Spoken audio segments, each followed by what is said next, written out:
जब जीवन में कुछ भी शेष न बचे, न धन, न बल, न आस, तब भी यदि कोई शक्ति साथ नहीं छोड़ती तो वो है ईश्वर में अडिग विश्वास। गांव के सुदूर कोने में बरगद की छांव के नीचे एक जर्जर झोपड़ी थी। वहां रहते थे हरिराम और उसकी पत्नी गौरी। दोनों अब 70 के करीब, आंखों में उम्र की थकान और सांसों में बीते वर्षों का बोझ। हरिराम कभी गांव की मंडी में सेवक था, सच्चा, निस्वार्थ और अपने कार्यों में खोया रहने वाला। पर अब कमर झुक गई थी, घुटनों में दर्द था और आंखों में धुंधलापन। गौरी उसकी अर्धांगिनी वर्षों से घर और प्रभु की पूजा के बीच अपना जीवन बांटती रही। उनके पास ना संतान थी, ना आय का कोई साधन, बस था तो एक टूटा चूल्हा, कुछ फटी रजाइयां और भगवान श्री कृष्ण पर अडिग विश्वास। उस दिन गांव में बारिश 3 दिन से रुकी नहीं थी। ठंड और भीषण हवाओं ने उनकी झोपड़ी की दीवारों को कपा दिया था। गौरी ने टोकरी में देखा, आटे की आखिरी मुट्ठी बची थी। चूल्हा जलाया, धुएं से भरे कमरे में कांपते हाथों से एक साधारण रोटी बनाई। ना नमक, ना तेल, केवल श्रद्धा और स्नेह से बनी अंतिम रोटी। रोटी अभी थाली में रखी थी कि दरवाजे पर हल्की पर बेहद स्थिर दस्तक हुई। गौरी ने चौंक कर पर्दा हटाया।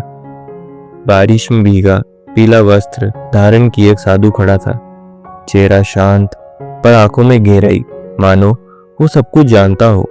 साधु ने हाथ जोड़कर कहा, माँ, 2 दिन से भूखा हूँ, कुछ अन्न मिल सके तो जीवन दान हो। गौरी कुछ पल रुकी, उसकी नजर उस अंतिम रोटी पर गई जिसे उसने हरिराम के लिए बनाया था। फिर उसकी नजर साधु की आंखों में गई जो करुणा से भरी थी। बिना कोई उत्तर दिए गौरी ने वो रोटी थाली में रखी और साधु को दे दी। हरिराम कुछ कहना चाहता था, उसका पेट दुख से सिकुड़ गया था, पर उसके शब्द जीभ तक आकर थम गए।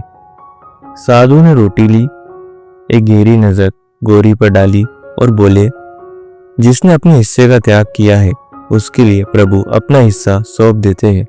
फिर वो साधु झोपड़ी से मुड़ गए, धीरे धीरे गली के मोड़ तक गए और फिर कहीं ओझल हो गए। साधु चले गए, पर फिर गांव में किसी ने उन्हें नहीं देखा। ना किसी ने उन्हें किसी और घर पर भिक्षा मांगते देखा, न मंदिर में बैठा पाया। उस रात ठंड और भूख दोनों कष्टदायक हो चुके थे। झोपड़ी में कोई आवाज न थी, केवल चूने की दीवारों से टपकती बूंदें और अंदर की सुनी सांसें। हरिराम आंखें बंद करते ही एक अद्भुत स्वप्न में चला गया। उसने देखा, उनके छोटे से घर के भीतर श्री कृष्ण स्वयं खड़े हैं, मोर मुकुट, पीतांबर, मुरली और दिव्य तेज।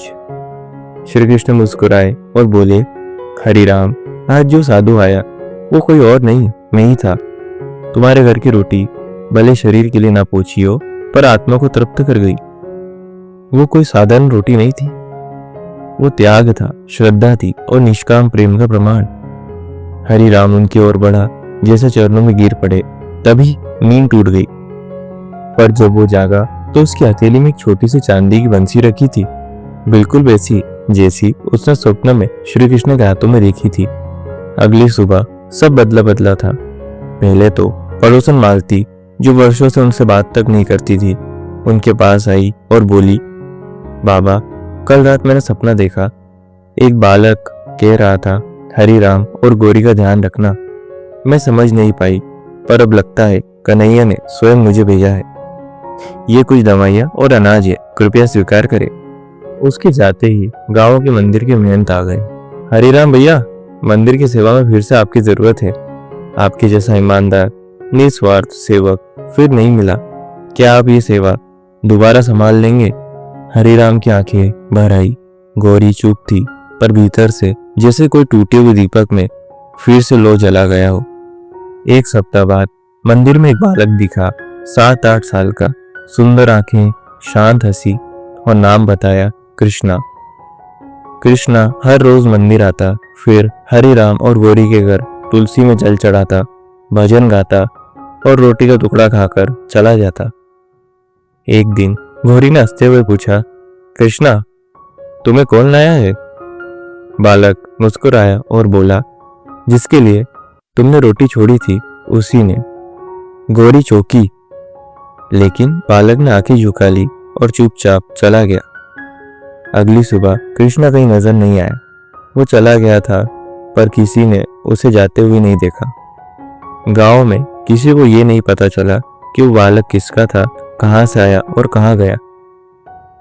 पर झोपड़ी के बाहर की गीली मिट्टी में जो पद चिन्ह थे, वे किसी सामान्य बालक के नहीं थे। वे थे कमल के आकार के।